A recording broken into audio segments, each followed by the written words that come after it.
Artifact was supposed to be the next big Hearthstone competitor, the new hyped up card game, and it was meant to succeed, because the big game company Valve never fails to deliver. But they failed this time, majorly. In this video you will hear the main reasons for the fall of Artifact.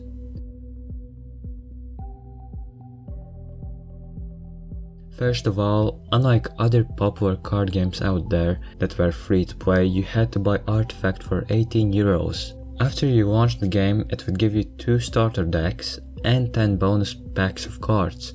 Obviously, that wouldn't be enough. Artifact had a lot of cards and you needed to be really lucky to get top meta cards in your starting packs. So if you needed more cards, you could have bought a pack for 2 euros or entered a draft that could be bought by tickets. And how do you get tickets? That's right, by paying.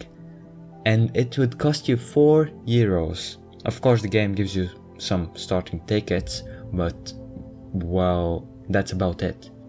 Then you could have entered the Steam market to get the card that you like, but the game coincidentally had a meta-breaking card that was in every 9 out of 10 decks. So if you were actually looking to buy a good card, you needed to pay again. Here's why I like Hearthstone as a card game.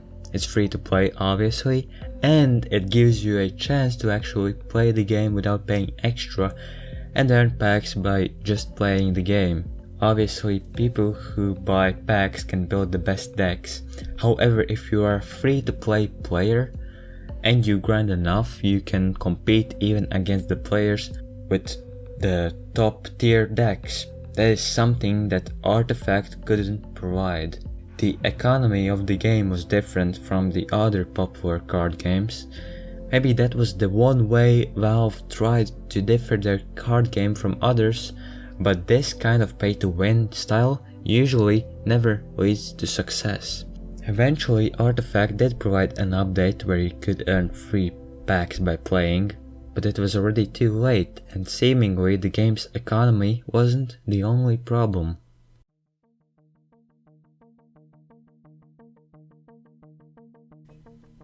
If you don't know the mechanics of a card game, then it can be confusing to watch and play at the start. I had my own difficulties with Hearthstone, but I quickly got used to it. Hearthstone provided everything, so it was a good experience for a new player like me to get used to the mechanics. Artifact, on the other hand, not so much. Imagine a complex card game, but the complexity is times 3 and you get Artifact. Because it has 3 lanes, so you need to be 3 times as aware. It was just too much. Even streamers had difficulty to explain to their viewers what they were doing in the game. So the game was too complicated for a casual gamer. I can also kind of see the reasoning behind the complexity. The card game is based on Dota 2, and Dota is also really complex game. So it's a complex game on top of another complex game.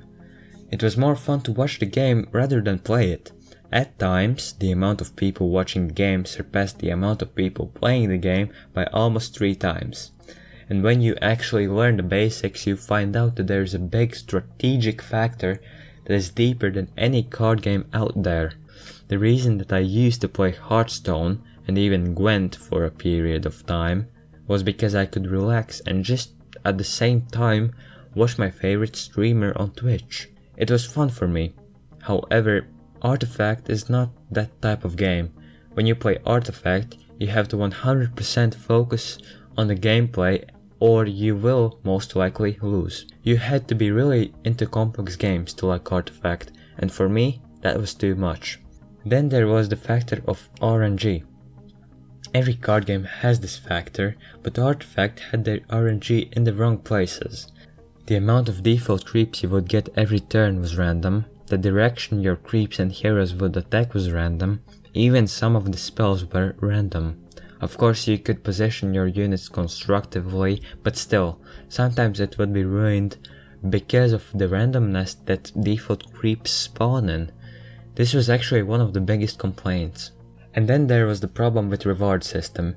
You could never tell how good you are because no MMR was shown, no ranked mode was established. You could only guess that you were good in the game and not actually winning games by luck. So the game didn't really feel valuable because it returned nothing back for your played hours. At least it felt like that.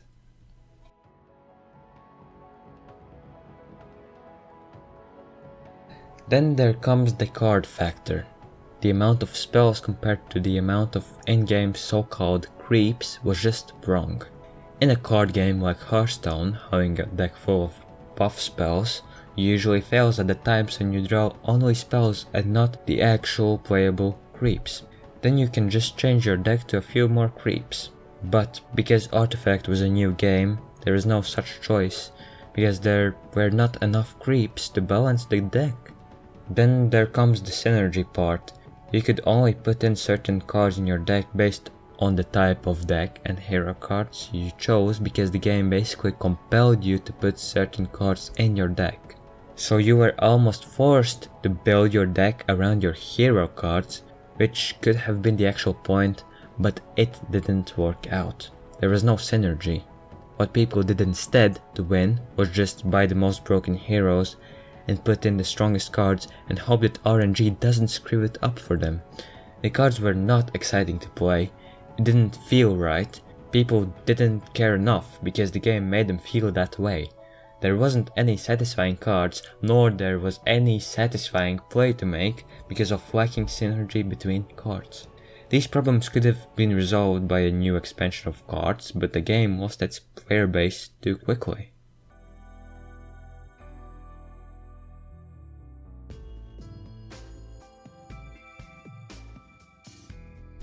I would also like to add the fact that some people might disagree with the reasons I mentioned previously. Some people said that every card game has this pay to get the best cards aspect and that it wasn't a huge deal. Some people argued that the factor of randomness is not so drastic to the gameplay and that it is necessary for this style of game. And some people got used to the gameplay of 3 lanes easier than others. This mixed feedback certainly didn't help Valve to fix their game. They had their beta test for a year, and that time they made few minor changes that didn't really improve anything, even though people had their complaints. Maybe they thought that the game was perfect the way it was, and the complaints weren't a major problem for them. The real problem is that they set their expectations too high. When Valve announced Artifact, they also announced $1 million tournament. So they were confident that the game would do good. And honestly, I kind of expected it to be the next big esport because it was the perfect company Valve who made the game. But this time Valve's classic not responding to the community feedback didn't pay off. This time Valve got too greedy and they reacted too late.